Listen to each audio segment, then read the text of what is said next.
The scent of vanilla perfume, not his wife's, still clung to Philip Dent's collar as he turned the key in his front door at 6:47 a.m. He checked his Rolex. Perfect timing.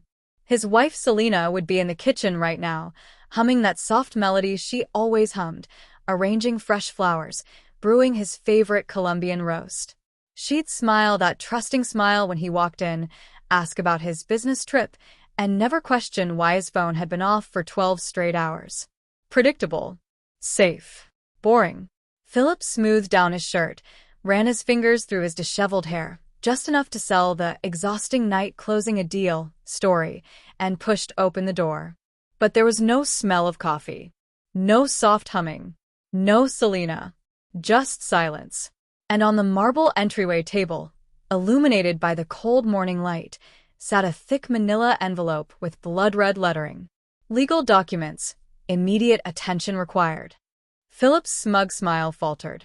His perfect morning routine had vanished. What he didn't know, what he couldn't possibly know, was that his life had ended 6 hours ago. The game he thought he was winning? It had been over for weeks. Chapter 1. The night before. Let's rewind to understand how Philip Dent got here. The penthouse suite overlooked the city, like a throne room. Floor-to-ceiling windows. Marble countertops. A view that cost more per month than most people's annual salary. And in the center of it all, on silk sheets that Philip had bought with his company credit card, was Rachel. 28 years old. Stunning. Ambitious. Everything his wife wasn't. When are you going to leave her? Rachel asked, tracing her finger along his chest. Philip smiled. He'd heard this question before. He had his answer ready. After the Riverside project closes, baby. The timing has to be perfect. Investors, board members, they like the family man image. But once that deal is signed. He kissed her forehead. You and me. Paris. That loft in Tribeca you wanted. Rachel's eyes lit up. You promise? Have I ever let you down? The truth? Philip had zero intention of leaving Selena. Divorce was complicated.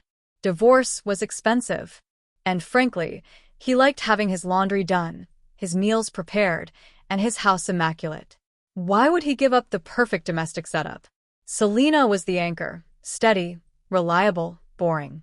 She managed the home front while he conquered the world. And Rachel? She was the excitement, the rush, the ego boost that made him feel like a god.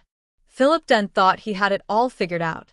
He had convinced himself he deserved this. 70-hour work weeks. Millions in real estate deals. A company he'd built from nothing. If anyone had earned the right to have his cake and eat it too, it was him. I should get going, Philip said, checking his watch. I told Selena I'd be back by 7. Flight from Chicago, remember? You weren't in Chicago, Rachel laughed. I know that. You know that. But Selena? Philip smirked. She doesn't ask questions. She just smiles and makes blueberry pancakes. He kissed Rachel one more time, grabbed his briefcase, the one that had never left his car, and headed for the door. As he rode the elevator down, Philip felt invincible. He was a master strategist, keeping two completely separate worlds in perfect balance. His phone buzzed. A text from Selena, sent at 11:47 p.m. the night before. Hope your meeting went well. Drive safe. Love you. Philip didn't respond. He never did when he was with Rachel. Selena would understand. She always did. She was predictable like that. Chapter 2. The Empty House. Philip stood in his entryway, staring at the manila envelope like it was a bomb. Selena, he called out. His voice echoed through the two-story foyer, bouncing off marble floors and custom millwork. No response. He walked through the house, his Italian leather shoes clicking against the tile. The kitchen, spotless, but empty. No coffee brewing. No breakfast plates. The living room, perfectly arranged, but something was off. Then he noticed. The photographs. Their wedding photo, the one that had sat on the mantel for 10 years, was gone. The frame was there, but the picture inside had been removed. Philip's stomach tightened. He ran upstairs, taking the steps 2 at a time. Selena. This isn't funny. He burst into the master bedroom. The bed was made. Military precision. Hospital corners. But the closet door was wide open. Philip approached slowly, his heart hammering. His side of the walk-in closet was untouched. His suits. His shoes. His watches. Everything exactly where he'd left it. But Selina's side? Completely empty. Not a single dress. Not a shoe. Not a handbag. The velvet-lined jewelry drawer. Empty. Her makeup vanity. Cleared. Even the hangers were gone. This wasn't Selina packing for a trip. This was Selina erasing herself from his life. Philip stumbled backward, his mind racing. Where is she? What is happening? He pulled out his phone and dialed her number. It rang once. Twice. 3 times. Then voicemail. Hi, you've reached Selina. I can't come to the phone right now. Please leave a message. Her voice sounded eerily calm, almost knowing. Selina, it's me. Where are you? Call me back. Now. He hung up and stared at the phone. In 10 years of marriage, Selina had never ignored his calls. She was always available, always responsive, always there. That's when he saw it. On her nightstand, arranged in a perfect line. Her wedding ring, the house keys, and that goddamn manila envelope.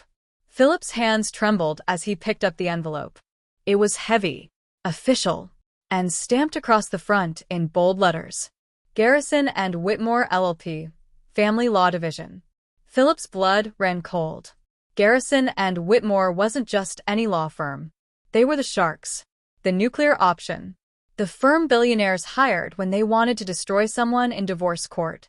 Their retainer alone was $50,000. How the hell did Selina afford Garrison and Whitmore? She didn't have a job. She didn't have income. Philip controlled all the finances. Every credit card purchase she made sent a notification to his phone. This didn't make sense.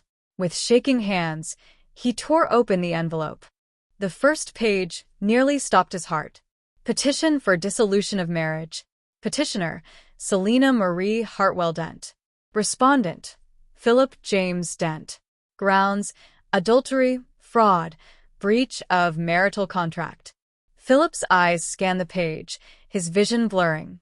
This couldn't be real. He flipped to the next page. And that's when he saw them. Photographs. High resolution. Professionally shot. Time-stamped and geotagged. The first photo, Philip and Rachel at Marcello's, an upscale Italian restaurant downtown. Date, November 3rd, 8:47 p.m. His hand on her thigh under the table. The second photo, Philip and Rachel entering the Cosmopolitan Hotel. Date, November 10th, 11:23 p.m. Her arms wrapped around his neck. The third photo, Philip and Rachel kissing in his car, parked outside her penthouse. Date, December 1st, 6:15 a.m. Yesterday morning. There were dozens of them. Restaurants. Hotels. His office after hours. Her apartment. Every single encounter, documented with surgical precision. This wasn't some friend with an iPhone catching him by accident. This was professional surveillance. Private investigators. The expensive kind. Philip's hands shook so violently he nearly dropped the papers. Attached to the photographs was a letter on Garrison and Whitmore letterhead. Dear Mr. Dent, please be advised that our client, Mrs. Selina Hartwell Dent, has retained our services in the matter of your marriage dissolution. We direct your attention to Clause 7b of the prenuptial agreement executed on June 14, 2014, commonly known as the infidelity forfeiture provision. Said clause states, in the event of proven adultery by either party, all marital assets, properties, and holdings shall be forfeited in their entirety to the innocent spouse. As you will see from the attached evidence, adultery has been conclusively proven. Effective immediately, all assets titled in your name or held jointly are frozen pending transfer. You have 72 hours to vacate the marital residence at 1847 Brookshire Lane. Do not contact our client directly. All communication must go through this office. Sincerely, Marcus Whitmore, Senior Partner. Philip read the letter 3 times. His brain couldn't process it. The prenup. He barely remembered signing it. His lawyer had handled everything. He'd just signed where the post-its indicated. He'd assumed it was standard stuff. Protect his future earnings. Keep things clean. He never thought. The infidelity clause. His own lawyer had put in a clause that would destroy him if he cheated. And he'd signed it without reading. But that wasn't even the worst part. The worst part was the question burning in his mind. How did Selena pay for this? Garrison and Whitmore. Private investigators. Forensic accountants. He could see their report in the stack. This had to cost, what? $200,000? $300,000? Selena didn't have that kind of money. She didn't have any money. Or did she? Philip's phone rang, nearly giving him a heart attack. It was Jake Morrison, his business partner, his best friend since college. Philip answered immediately. Jake. Thank God. Listen, something insane is happening. Selena has lost her mind. Philip. Jake's voice was cold. Flat. You need to check your email. Now. What? Why? The board held an emergency meeting this morning. 5:30 a.m. Philip's stomach dropped. What meeting? I'm the CEO. Nobody holds board meetings without me. There was a long pause. Then Jake said something that made Philip's world tilt sideways. Selena called the meeting, Philip, as primary stakeholder. Chapter 4. The Empire Crumbles. What the hell are you talking about? Philip shouted into the phone. Selena has nothing to do with Dent Properties. Sit down, Philip. I don't need to sit down. I need you to explain what the hell is going on. Jake sighed. It was the sigh of a man who knew he was about to detonate a bomb. Do you remember when we started Dent Properties? 10 years ago. Of course I remember. We built it from nothing. No, Jake said quietly. We built it from $8.5 million. The venture capital from California. Yeah, so what? It wasn't from California, Philip. Philip's breathing became shallow. The angel investment that started this company, it came from the Hartwell Trust. The Hartwell Trust, Philip repeated slowly. What the hell is that? Philip. Jake's voice was gentle now, almost pitying. Selena's maiden name is Hartwell. The name landed like a punch. Hartwell. Philip had never paid attention to Selena's family. Her parents were dead. She didn't talk about them much. She'd always been modest. Quiet. The Hartwells, Jake continued, own pharmaceutical companies. Tech firms. Half the commercial real estate downtown. They're worth about, I'd say $3 billion. Give or take. Philip's legs gave out. He sat down hard on the bed. That's not possible. Selena never told you because she didn't want to be loved for her money. She wanted to be loved for herself. She made me swear not to tell you. Why would you agree to that? Because she's the reason Dent Properties exists, Philip. Her capital. Her family connections. Every major deal we've closed in 10 years. The Riverside project, the waterfront development, the commercial towers. Those were her family's connections. Philip felt like he was drowning. The board meeting this morning, Jake continued. Selena revealed her identity. She owns 60% of Dent Properties through her family trust. She always has. You've been running her company, Philip. Not yours. Hers. Philip's mouth moved, but no sound came out. The board voted unanimously. Jake said, You're removed as CEO, effective immediately. You can't do this. We just did. Security is waiting at the office. Don't come in. Jake, we're brothers. We started this together. No, Jake said, his voice hardening. Selena started this. She gave us a chance. She believed in us. And you. Jake's voice cracked. You disrespected her. You stole from her. You humiliated her. I didn't steal anything. There's a forensic accounting report in that envelope, Philip. You might want to read it. The line went dead. Philip's hands shook as he dug through the papers. There it was. A spreadsheet. 50 pages long.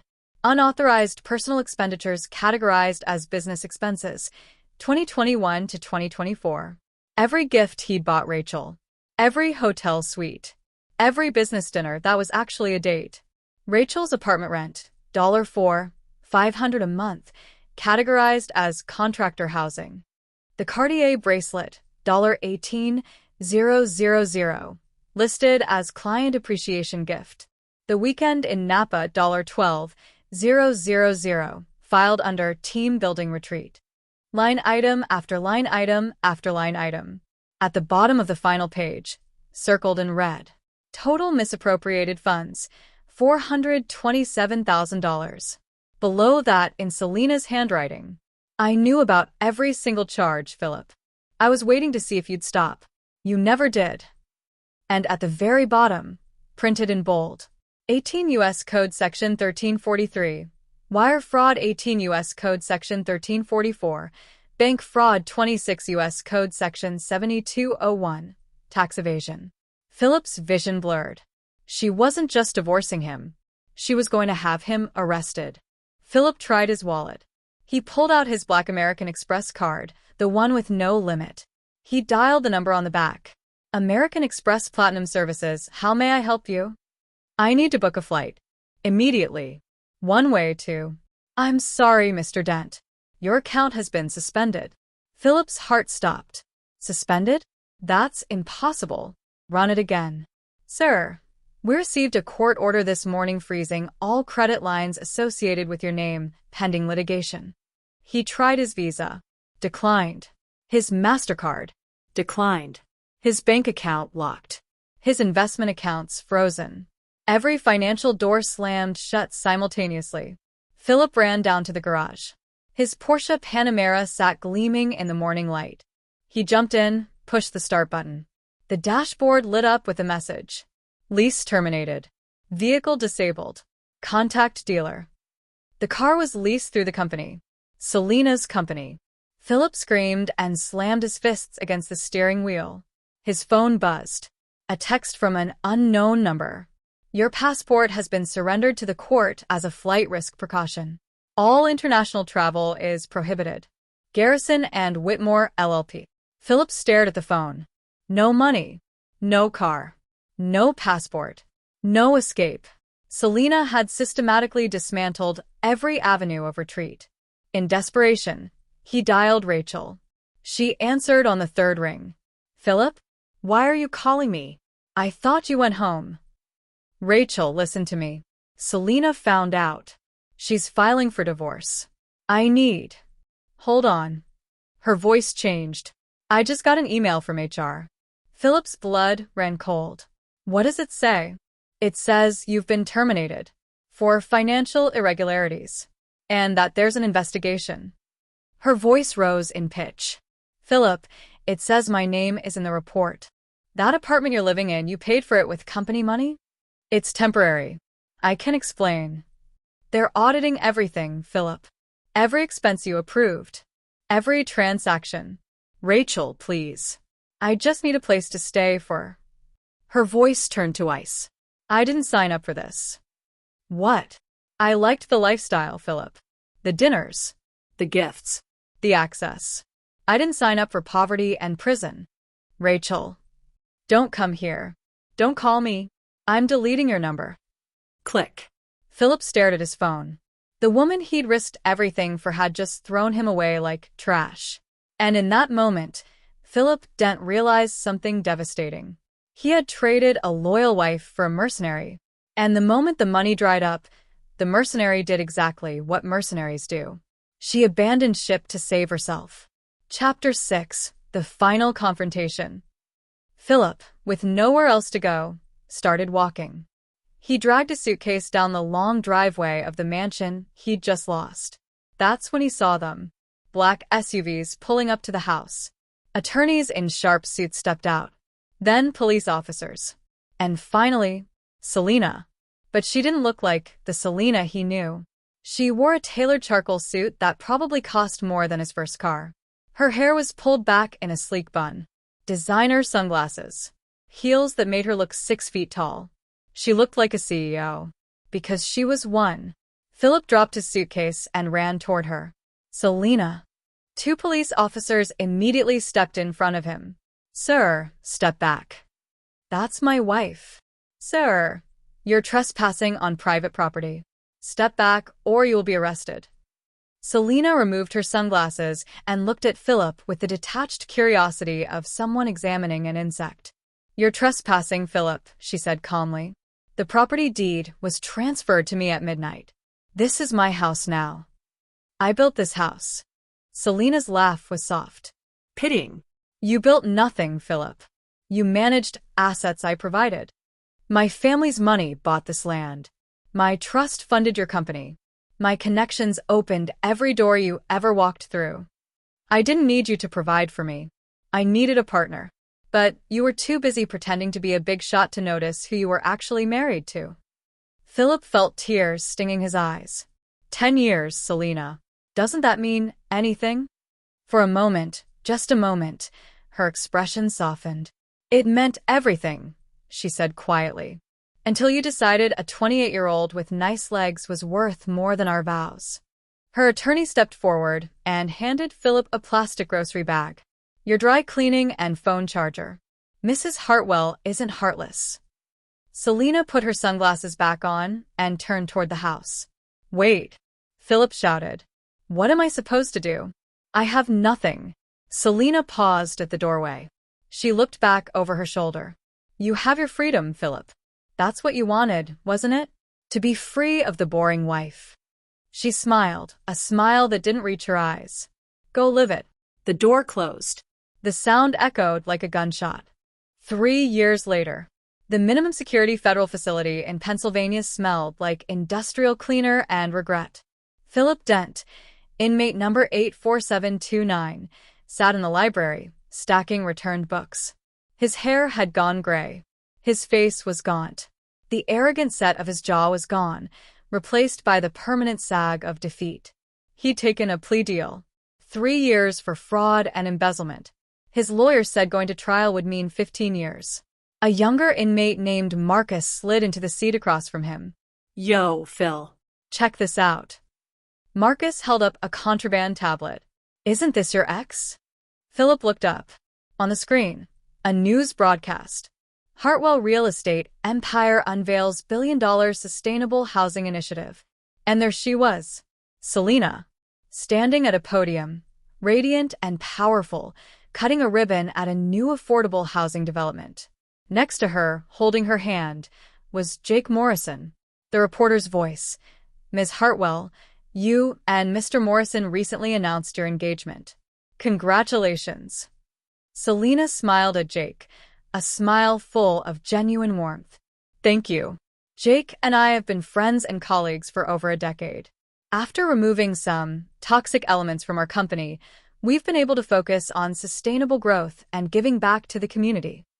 Sometimes you have to cut away the diseased parts to save the whole organism. She never said Philip's name. Not once. To her, he wasn't even a villain. He was just a problem she'd solved. A footnote in her success story. Marcus pulled the tablet back. Damn, bro. She's thriving. Philip stared at his hands. Yeah, he said quietly. She is. The prison bell rang. Philip stood up, scraped his lunch tray into the trash, and got in line to be counted. Just another number. Outside, Selena was building cities and changing lives. And Philip Dent was just counting down the days. The moral. Philip Dent thought he was the architect of his own success. He believed his charm, his hustle, his willingness to bend the rules made him untouchable. But the empire he thought he'd built was constructed on someone else's foundation, someone he dismissed as simple, boring, and beneath him. Selena didn't just leave Philip. She erased him from the story entirely. Because the most dangerous people aren't the ones who scream and threaten. They're the ones who watch, document, and strike with surgical precision when the time is right. Philip learned too late that underestimating quiet strength is the fastest way to lose everything. And the cruelest punishment isn't hatred or anger. It's irrelevance. The grass isn't always greener on the other side. Sometimes it's just astroturf covering a sinkhole.